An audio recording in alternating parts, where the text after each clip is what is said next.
Eh bien, nous le disons d'entame, il s'ouvre ce 17 mars à Yaoundé le sommet des chefs d'État de la CEMAC pour financer ses activités. La CEMAC a renforcé la collecte de sa ressource et a envisagé des sources alternatives. L'enveloppe budgétaire de la communauté n'a cessé de décroître depuis l'exercice de 2018.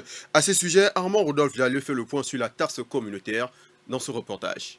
Yaoundé, la capitale politique du Cameroun, accueille ce 17 mars la 15e session ordinaire de la conférence des chefs d'État de la communauté économique et monétaire de l'Afrique centrale.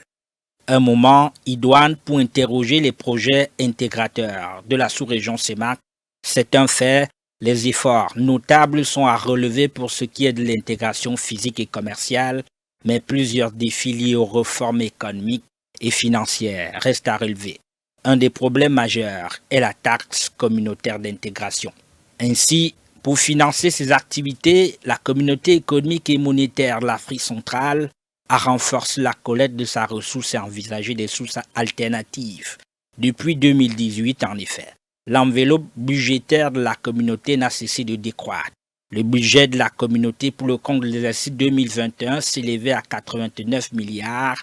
Pour le compte de l'exercice 2022, le budget de la CEMAC s'est situé à 75 milliards de francs CFA. En 2023, il est de 72 milliards. Au fil des ans, les performances de la taxe communautaire d'intégration ne dépassent pas 40% des recettes attendues. C'est donc pour pallier à ce gros manquement que le professeur Daniel Ona-Ondo, le président de la commission de la CEMAC, a choisi le réalisme budgétaire.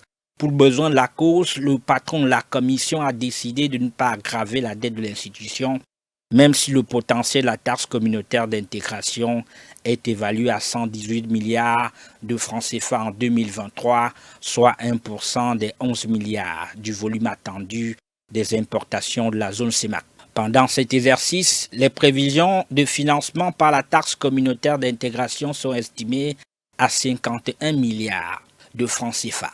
Malheureusement, ce niveau de ressources ne pourra être atteint qu'à la faveur d'un recouvrement efficace de la taxe communautaire d'intégration auprès des pays membres, dont l'attitude manifeste observée dans la rétention de la dite taxe devient préoccupante au fil des ans. Pour pallier à tout cela, la CEMAC surfe sur deux actions concrètes. Il s'agit de la sensibilisation plus persuasive des États de la sous-région en faveur de la libération intégrale de cette taxe affectée au financement de l'intégration régionale et la mise sur pied d'un corps des agents de recouvrement de la taxe communautaire d'intégration dans les différents cordons douaniers de la CEMAC.